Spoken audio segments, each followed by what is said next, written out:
अस्सलाम वालेकुम वरहमतुल्लाह।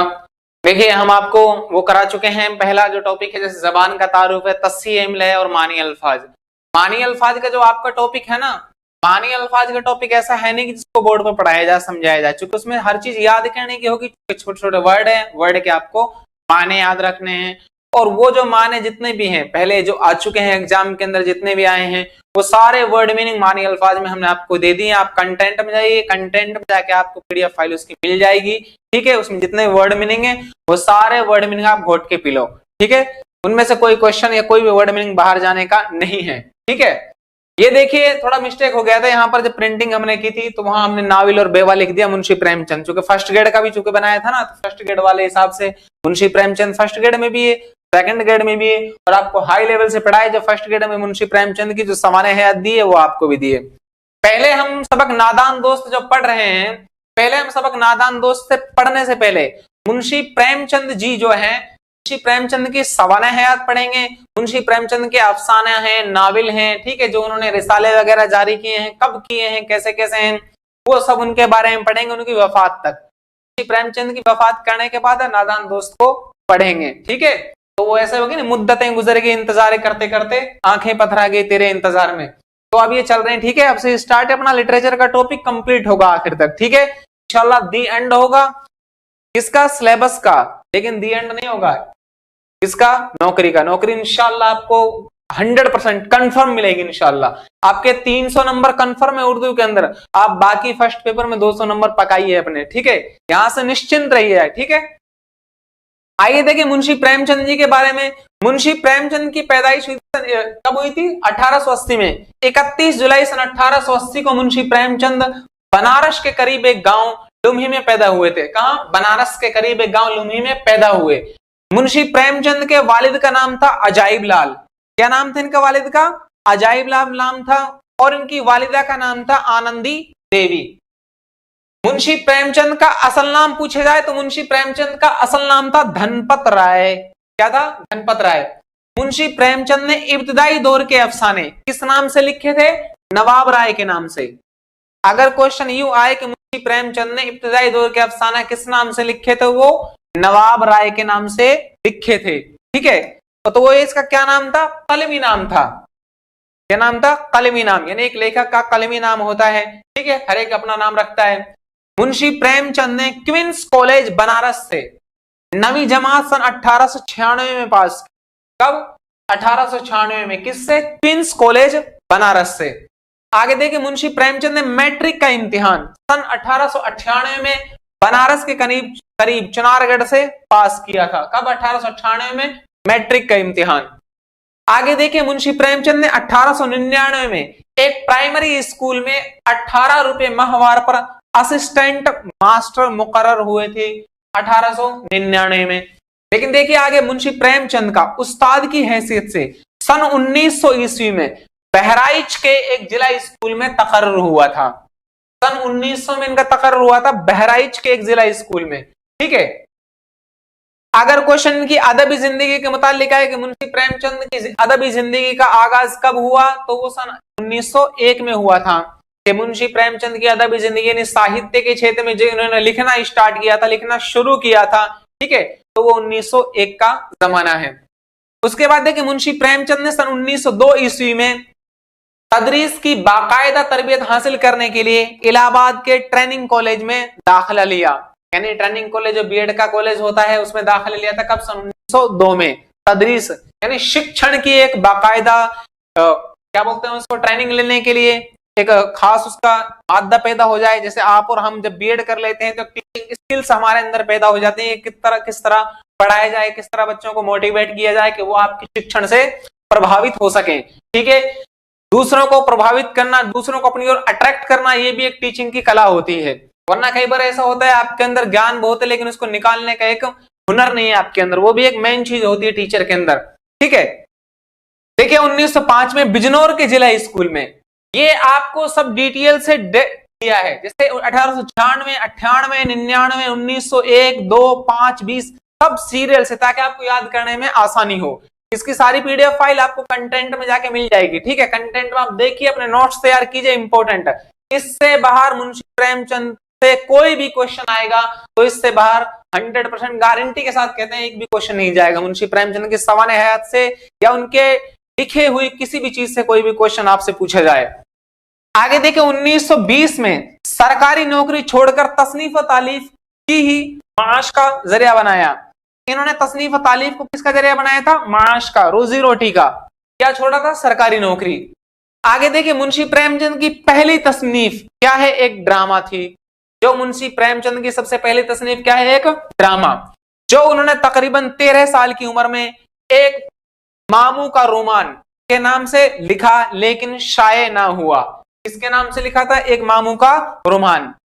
सन 13 साल की उम्र में लिखा था, चुका है तो सन देख लो, यहां सन 1893 के समथिंग बैठेगा। ठीक है, आगे देखिए मुंशी प्रेमचंद के जो नावल थे, मुंशी प्रेमचंद के नावल और अफसानों का मौजू गुर्बत और अफलास में जीने वाला आम इंसान। अफलास का और गुर्बत का मतलब एक ही होता है, गरीबी। चूंकि इन्होंने देही जिंदगी से मुताल्लिक अपने अफसाना और नावलों का एक मौजू बनाया था। देही देहात के लोग थे, जो गरीब लोग थे, बिल्कुल आम लोग थे, अवामुन नास जो थी, उनके मुताल्लिक इन्होंने लिखा। और खुसूसन देही जिंदगी यानी देहाती इंसान और किसानों मजदूरों के मुतालिक इन्होंने लिखा था मुंशी प्रेमचंद ने। मुंशी प्रेमचंद के गौदान, गबन, मैदान अमल, चौगाने हस्ती, गोशाए आफियत, बेवा, बाजारे हुस्न और निर्मला, ये इनके अहम नावल हैं। ठीक है, ये जो है ना गोशाए आफियत, ये बहुत कंफ्यूज करता है। गोशाए आफियत, चौगाने हस्ती, इनको अच्छे से देखें, ये किसके नावल है? मुंशी प्रेमचंद के। मुंशी प्रेमचंद के लिखे नावलों की तादाद 1 दर्जन से मुतजाविज है, यानी 12, 1 दर्जन से ज्यादा है, मतलब 12, 13, 14 कितने इनके तकरीबन नावल हैं। तकरीबन आप 12 याद कीजिए, 1 दर्जन याद कीजिए।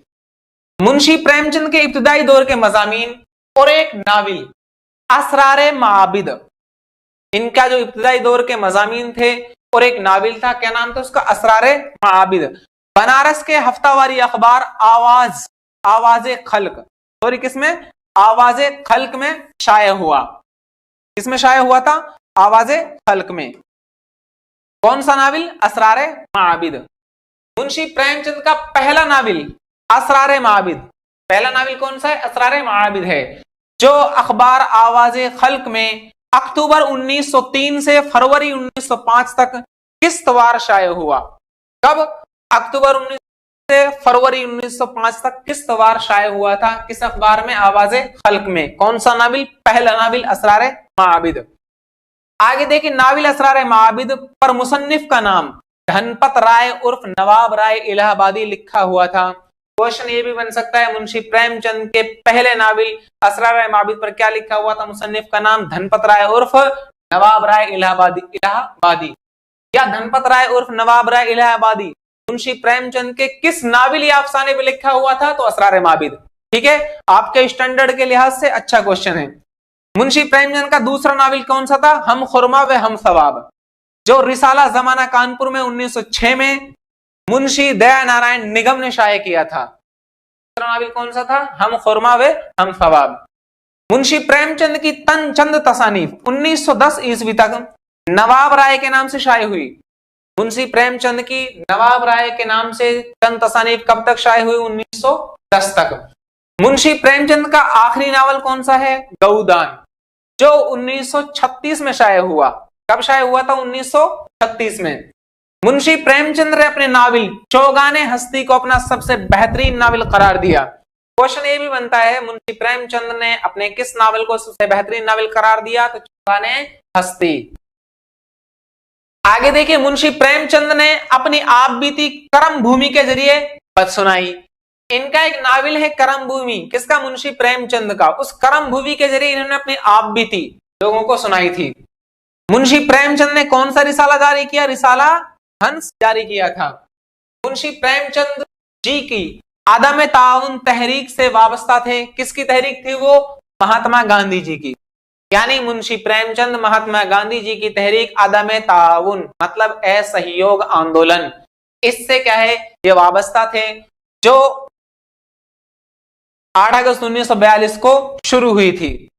ये सॉरी गलत हो गया, 8 अगस्त 1942 को तो भारत छोड़ो आंदोलन शुरू हुआ था। ठीक है, असहयोग आंदोलन कब शुरू हुआ था? तो ये आपको पता होगा 1920-21 में। है, ठीक है, आपको ज्यादा कंफर्म होगा। तो बहरहाल वो अदम ताउन जो असहयोग आंदोलन था उसमें शामिल थे कौन? मुंशी प्रेमचंद। गांधी जी की तहरीक, ये डेट गलत हो गया इसलिए आप मैं इसको पीडीएफ फाइल में से हटा दूंगा। जब आपको पीडीएफ फाइल दूंगा तो पीडीएफ फाइल में आपको इस सेट मिलेगा, ठीक है। पीडीएफ फाइल जो भी होगी आपको नो मिस्टेक, कोई गलती नहीं होगी, नो मिस्टेक, कोई उसके अंदर क्या है जरा सा भी मिसप्रिंट कुछ भी नहीं होगा, सब हम सेट करके देंगे आपको, ठीक है। लेकिन ये थोड़ा मिस्टेक हो गया तो इसको वहां हम दुरुस्त कर देंगे। जो वो तहरीक थी उसका नाम और सन आपको यहाँ डाल दिया जाएगा, सॉरी, है ना। मुंशी प्रेमचंद को अंजुमन तरक्की पसंद मुसन्निफीन के पहले जलसे का सदर मुंतखब किया गया। इजलास ये जलसा की जमा है, ठीक है। जो इजलास कब हुआ था? लखनऊ में 1936 में हुआ था। तरक्की पसंद मुसन्निफीन के जो इजलास होते थे उसका जो पहला जलसा था अप्रैल 1936 में हुआ था लखनऊ में। उसका जो सदर मुंतखब किया, उसका जो अध्यक्ष मुंतखब किया, किसको किया था? मुंशी प्रेमचंद को। मुंशी प्रेमचंद ने कहा था ना अब हमें हुस्न का मेयार बदलना होगा, ये वाला जुमला इन्होंने कहा था। ये जुमला आता भी है कि मुंशी प्रेमचंद किस अंजुमन में या किस तहरीक में या किस जलसे में कहा था? तो लखनऊ के जलसे में कहा था। मुंशी प्रेमचंद को उर्दू अदब में अफसाना निगारी का मूजिद कहा जाता है। अफसाना निगारी का इन्वेंटर कहा जाता है किसको? मुंशी प्रेमचंद को। मुंशी प्रेमचंद के अफसानों की तादाद तकरीबन कितनी है? 300 से मुतजाविज है, यानी 300 से जायद है। आगे देखिए, मुंशी प्रेमचंद का पहला अफसानी मजमुआ सोज़े वतन, सेकंड ग्रेड 2018 में क्वेश्चन आया था कि मुंशी प्रेमचंद के किस अफसाने या किस अफसानी मजमुए को अंग्रेज हुकूमत ने जब्त किया? तो वो सोज़े वतन ही था, ठीक है। जो रिसाला जमाना कानपुर 1908 में शाये हुआ, जो 5 अफसानों पर मुश्तमिल है। सोज़े वतन में कितने अफसाने हैं? 5 अफसाने हैं, ठीक है। मुंशी प्रेमचंद के अफसानी मजमुआ सोज़े वतन को अवाम में, इसमें अवाम में बेदारी और इनकलाब पैदा करने के सबब अंग्रेजी हुकूमत ने जब्त कर लिया था, क्योंकि इसके अंदर ऐसे अफसाने थे कि जो लोगों में एक बलबला पैदा करें, एक आजादी की भूख पैदा करें, लोगों के अंदर एक आजादी का मादा, एक जज्बा पैदा हो। तो जब अंग्रेज हुकूमतों को पता लगा कि मुंशी प्रेमचंद इसके जरिए लोगों के अंदर एक आजादी की जंग या आजादी का बलबला पैदा कर रहे हैं, तो उन्होंने इससे क्या जब्त कर लिया। मुंशी प्रेमचंद के प्रेम पचीसी, प्रेम बतीसी, प्रेम चालीसी, ख्वाबो ख्याल, आखिरी तोहफा, दादे राह, कीमत, वारदात, नमक का दारोगा, बड़े घर की बेटी, है ना, वगैरह अहम अफसानवी मजमुए हैं। इनके अफसानी मजमुआ की तादाद तकरीबन 14 है। घर की बेटी, बड़े घर की बेटी और क्या, गिल्ली डंडा, पोल का पास, ये भी इनके अफसानी मजमुए। तकरीबन अफसानी मजमुओं की तादाद कितनी है? 14, ठीक है। अगला देखिए, मुंशी प्रेमचंद का पहला अफसाना कौन सा है? तो वो है दुनिया का सबसे अनमोल रतन। ये मुंशी प्रेमचंद का सबसे पहला अफसाना है जो सन 1907 में शाये हुआ, ठीक है। मुंशी प्रेमचंद का आखिरी अफसाना है कफन। कौन सा है? कफन। अब देखिए, मुंशी प्रेमचंद के अफसाने पढ़ लिए हमने, अफसाने पढ़ लिए, नावल पढ़ लिए, कितनी तादाद थी, या कौन सा पहला है, कौन सा आखिर है, कब शाये हुआ, सब आपको बता दिया गया है। अब मुंशी प्रेमचंद की वफात कर देते हैं। मुंशी प्रेमचंद का इंतकाल हुआ था 18 अक्टूबर सन 1936 को। कहां हुआ था? बनारस में, ठीक है। अब हम सबक नादान दोस्त के बारे में पढ़ेंगे। सबक नादान दोस्त जिसमें क्या है, 2 बहन भाई केशव और श्यामा, उनके मुतालिक उनके बचपन को जाहिर किया गया है कि छोटे छोटे बच्चे क्या गलतियां करते हैं, और असल उसमें मेन बात क्या बताई गई आखिर में दोस्ती के मुतालिक कि बेवकूफ से दोस्ती नहीं करनी चाहिए, है ना। बहरहाल, तो उन दोनों भाई बहनों के बारे में बताया गया है। उसमें संबंधित क्वेश्चन भी आते हैं कि वो कैसे कैसे क्या क्या करते हैं। कहानी से उसका संबंध है जो हिंदी के अंदर भी है, उर्दू के अंदर भी है। सबक नादान दोस्त की सिन्फ कैसी है? कहानी है, सिन्फ के एतबार से क्वेश्चन आए तो। और इसके मुसन्निफ कौन है? मुंशी प्रेमचंद हैं। आगे देखिए, केशव के घर में कार्निस के ऊपर एक चिड़िया ने क्या है, अंडे दे दिए। कितने? एक अंडे दिए थे। किसके ऊपर? कार्निस के ऊपर। किसके घर दिए थे? केशव के घर। केशव और उसकी बहन श्यामा दोनों आंखें मलते कार्निस के सामने पहुंच जाते हैं। चिड़ा और चिड़िया को वहां पाते और उनको दूध और जलेबी की भी सुध बुध नहीं रहती थी। किनको दूध और जलेबी की सुध बुध नहीं रहती थी? केशव और श्यामा को। केशव और श्यामा के दिल में तरह तरह के सवाल उठते, अंडे किस रंग के होंगे, कैसे होंगे, कितने बड़े होंगे हैं, अगर उनमें बच्चे होंगे तो कितने छोटे होंगे, क्या खाते होंगे, कैसे जीते होंगे। बहरहाल छोटे छोटे बच्चों के अंदर एक उमंग पैदा होती है, नए नए क्या क्वेश्चन फटाफट होते हैं। केशव और श्यामा ने कयास किया कि अब बच्चे जरूर निकल आए होंगे, क्योंकि उन्होंने दिखे नहीं, वो छोटे थे, तो नीचे से क्या कयास आराई कर रहे हैं, सोचो विचार कर रहे हैं कि क्या आइडियोलॉजी ये काम कर रही है कि शायद अब बच्चे निकल गए होंगे अंडों में से। केशव और श्यामा ने फैसला किया कि कार्निस पर दाना रख दिया जाए, क्योंकि अब बच्चे जब निकल गए होंगे तो उनको भूख भी लगी होगी, तो अब उनके लिए क्या है, दाना पानी का इंतजाम भी करना चाहिए। तो दोनों भाई बहन क्या उन बच्चों के लिए दाना पानी का इंतजाम करने में जुट गए। केशव और श्यामा ने फैसला किया कि घोंसले के ऊपर, क्योंकि जब बच्चे होंगे तो उन्हें धूप भी लगेगी, सर्दी भी लगेगी, तो उनको धूप से बचाने के लिए कुछ ना कुछ उपाय तो किया जाए, उनके लिए घर सा बयान बनाया जाए। तो इन्होंने क्या किया, घोंसले के ऊपर कपड़े की छत बना देनी चाहिए। किसकी? कपड़े की छत बना देनी चाहिए। पानी की प्याली और चावल रख देने की तजवीज मंजूर हुई। क्वेश्चन ये भी आता है किस चीज की तजवीज मंजूर हुई थी? पानी की प्याली और चावल रखने की तजवीज मंजूर हुई। आगे देखिए, श्यामा मां की आंख बचाकर मटके से चावल निकाल लाई। किससे चावल निकाल के लाई? मटके से। केशव ने पत्थर की प्याली का तेल चुपके से जमीन पर गिरा दिया। किसकी प्याली थी? पत्थर की। और उस प्याली में पानी भरा। ठीक है। केशव श्यामा से बोला, अब भाई अपनी बहन से बोल रहा है कि जाकर कूड़ा फेंकने वाली टोकरी उठा लाओ, अम्मा को मत दिखाना। यानी चुपके से है हमारे चुपचाप जाके क्या टोकरी उठा ला, मां को मत दिखा देना। ठीक है। श्यामा दौड़कर टोकरी लाई। कौन सी? कूड़ा उठाने वाली। केशव ने इसको उसके सुराख में थोड़ा सा कागज ठूंस दिया, क्योंकि कूड़ा उठाने वाली तो ऐसी होती है ना, बहुत नई ब्रांड होती है, ब्रांडेड कंपनी है ना, वो सब टूटी फूटी होती है ना, सबके घरों में सब अपने देख लेना, तो टूटी फूटी होती है, कहीं से क्या तिड़ रही थी तो उसमें कुछ कागज वगैरह लगा दिए ताकि धूप ना जाए, है ना। हाँ, और एक टहनी से लटका दी ताकि धूप ना आए। गर्मी के दिन थे, बाबूजी दफ्तर गए हुए थे। इसमें किन दिनों की बात है? क्वेश्चन ये भी आता है ना, इस तरह उसमें आता है कि वो जो गोरखपुर के जंगलों वाली बात है ना, कारतूस वाला सबक है जो, तो उसमें कौन सी रात का वक्त था, गोरखपुर के जंगलों की बात है, 1799 का जमाना है। ऐसे सबक नादान दोस्त में किन दिनों की बात है? तो गर्मियों के दिनों की बात है। बाबूजी दफ्तर गए हुए थे। केशव कमरे से जाकर एक स्टूल उठा लाया। उससे स्टूल उठा के कौन लाया? केशव लाया था। ठीक है। उससे काम ना चला तो नहाने की चौकी लाकर स्टूल के नीचे रखी। स्टूल से काम ना चला तो नहाने की चौकी लाकर स्टूल के नीचे रखी और स्टूल पर चढ़ा।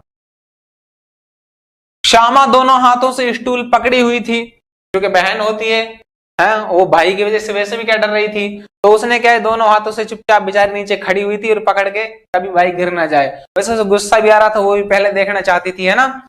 केशव ने ज्यों ही कार्निस पर हाथ रखा, दोनों चिड़िया उड़ गई। ठीक है। आगे देखिए, केशव ने देखा कि कार्निस पर थोड़े तिनके बचे हुए हैं और उन पर 3 अंडे पड़े हैं। तो चिड़िया ने कितने अंडे दिए? 3 अंडे दिए। ठीक है। श्यामा ने पूछा, बच्चे हैं भैया? तो केशव बोले, 3 अंडे हैं, बच्चे बच्चे कुछ नहीं है। ठीक है। केशव ने श्यामा से कहा, अंडे दिखा दूंगा, पहले झंडी लेकर आओ। क्या कहा? अंडे दिखा दूंगा, लेकिन पहले क्या लेकर आओ? झंडी लेकर आओ। बहरहाल तो ये इसके मुतालिक है। आगे इसमें देखिए, श्यामा दौड़कर अपनी धोती फाड़कर एक टुकड़ा लाई, क्योंकि झंडी के लिए बोला था, तो बेचारी दौड़कर गई, नहीं तो उसे अंडे वगैरह नहीं दिखाता वो, है ना। केशव ने उस कपड़े की एक गद्दी बनाई और उस पर 3 अंडे रख दिए ताकि अंडे फूटे ना। अब उन बच्चों को बेचारों को ये थोड़ी पता था कि जैसे अंडे रखे वो ऐसे रखे रहेंगे तब भी नहीं फूटेंगे। उन्होंने और उसके लिए क्या है, गद्दा सोफा बना दे, सोफा सेट, है ना। श्यामा पानी और चावल भी ले आई। क्यों? अंडों को खिलाने के लिए।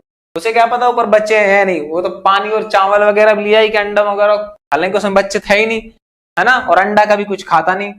केशव ने दोनों चीजें टोकरी के नीचे रख दी। ठीक है। कोठरी का दरवाजा खुला और मां ने धूप से आंखें बचाते हुए कहा, तुम दोनों बाहर कब निकले? मैंने कहा था दोपहर को ना निकलना, किसने दरवाजा खोला? ठीक है। किवाड़ केशव ने खोला था, लेकिन श्यामा ने इस खौफ से नहीं बताया कि भैया पिट पिटा जाएंगे, ठीक है, धुलाई हो जाएगी, है कहीं मां से, और मां से कोई बात नहीं की, चुपचाप जाके लेट गए। बहरहाल अभी सिर्फ 2 बजे थे, बाहर तेज लू चल रही थी, गर्मियों में लू चलती है, ठीक है, खासकर अपने राजस्थान में। अब दोनों को नींद आ गई। 4 बजे यकायक श्यामा की आंख खुली, किवाड़ खुले हुए थे। जैसे बच्चे की आंख खुली लड़की की, तो उसने देखा किवाड़ खुले हुए हैं। श्यामा जोर से बोली, भैया अंडे तो नीचे पड़े हैं। बच्चे उड़ गए। ऐसा नहीं उसने किवाड़ खुलते ही उसे अंडे दिख गए, ठीक है। और इसमें काफी बातें थी, मतलब वो किवाड़ खुलती है, वहां से जाती है और देखती है, वहां जाके तो उसे दिखता है कि अंडे तो नीचे पड़े हैं और कुछ लेना देना नहीं है। फिर वो वापस दौड़ के आती है, अपने भैया से कहती है कि भैया अंडे तो नीचे पड़े हैं, वहां बच्चे तो उड़ गए, ठीक है। काफी लंबी बातें, उसमें ऐसा कोई इंपॉर्टेंट था नहीं जो आपको बताया जाए। एग्जाम के लिहाज से जो मेन चीजें हैं, किसने कौन सी चीज उठा के लाया, पानी कौन लाया, चावल कौन लाया, पत्थर की प्याली कौन लेके आया था, स्टूल कौन लेके आया था, ठीक है, किसने किससे क्या कहा, किन दिनों की बात है। तो ये इस सबक के अंदर यही इंपॉर्टेंट चीजें, बाकी और कुछ नहीं। बाकी जो भी इससे या सबक की क्या है, सिर्फ कौन सी है, इसका राइटर कौन है, ठीक है, ये इसके अंदर क्वेश्चन सिर्फ एक ही क्वेश्चन पूछा जा सकता है सबक के मुतालिक, तो और वो क्वेश्चन यही पुट अप होता है। और बाकी इसके राइटर के बारे में 1-2 क्वेश्चन आ सकते हैं, बस लास्ट है। आगे देखिए, मां ने सुई हाथ में लिए पूछा, तुम दोनों धूप में क्या कर रहे हो? श्यामा ने कहा, अम्मा जी चिड़िया के अंडे पड़े हैं, ठीक है। किसने कहा? अम्मा जी चिड़िया के अंडे पड़े हैं, तो श्यामा ने कहा था। मां ने आकर टूटे हुए अंडों को देखा और गुस्से से बोली, तुम दोनों ने अंडों को क्या है, छुआ होगा। अब जो कि श्यामा को पहले गुस्सा आ रहा था, उसने दिखाया नहीं था उसको, है ना, किसको? केशव ने नहीं दिखाया था श्यामा को। श्यामा ने कहा, इन्होंने अंडों को छेड़ा था अम्मा जी, क्योंकि उसने गुस्से में बोला था धुलाई हुए तो हुए, है ना, हमें भी तो नहीं दिखाए थे इन्होंने अंडे वंडे। अच्छा, छेड़ा था। सबक नादान दोस्त का मफहूम यह है कि दोस्ती समझदार से करनी चाहिए। किससे करनी चाहिए? समझदार से, ठीक है। क्योंकि इन्होंने बेवकूफाना हरकत की, उसने भी लास्ट में गलत काम किया, बेचारी चिड़िया के अंडे वगैरह खराब कर दिए, अंडे गंदे हो जाते हैं, ठीक है। अब एक कहावत है, अल्लाह बेहतर जाने गंदे होते हैं कि नहीं होते, है ना, लेकिन कहावत है, चिड़िया या मुर्गियों के अंडे अगर हाथ लगा दो बच्चे पे निकलने से पहले, तो अंडे खराब हो जाते हैं। खासकर कबूतरों को अंडों के बारे में कहा जाता है कि अगर उन्हें देख भी ले तो गंदे हो जाते हैं। बहरहाल ये आपका क्वेश्चन था, एक टॉपिक था। अब इससे मुतालिक जो भी क्वेश्चन है, पीडीएफ फाइल आपको कंटेंट स्टोर में जाके मिल जाएगी, वहां आप इसकी पीडीएफ फाइल देख सकते हैं, वो आपको एकदम करेक्ट मिलेगी, उसके अंदर कोई मिस्टेक नहीं होगी, ठीक है। हम जो यहाँ पढ़ाने के बाद उसको चेक करते हैं, बहरहाल चेक तो करते पहले भी है, जो इसकी पीपीटी फाइल बनाते हैं। और इससे संबंधित जो क्वेश्चन है, आप ऑनलाइन टेस्ट सीरीज में जाएंगे तो वहां पर आपको सबक नादान दोस्त के नाम से एक चैप्टर मिलेगा, और उसमें इसके सारे क्या है आपको क्वेश्चन मिल जाएंगे टॉपिक वाइज, जितने भी इससे क्वेश्चंस उल्टे तिरछे जैसे भी बना के, यानी एक तो मेन क्वेश्चन बन जाते हैं, फिर क्या है बाल में से खाल निकाल के बनाते हैं। कभी क्या है आरपीएससी वाले ऐसे ही होते हैं, उल्टे सीधे क्वेश्चन पूछ लें आपसे, ठीक है। तो क्रॉस क्वेश्चन भी, डाउटफुल क्वेश्चन भी, सब तरह के क्वेश्चन आपके लिए तैयार किए हुए हैं। मतलब पार्ट आपका कंप्लीट, के बाद अगला टॉपिक पढ़ेंगे, ठीक है। डेली आपकी क्लासेस होगी, इसलिए टेंशन ना लें। और जो अभी तक हमसे नहीं जुड़े हैं वो जल्द से जल्द जुड़े, क्योंकि ऑफर और लॉफर कभी कभी आते हैं, ठीक है, आपके लिए स्पेशल है। अस्सलाम वालेकुम वरहमतुल्लाह।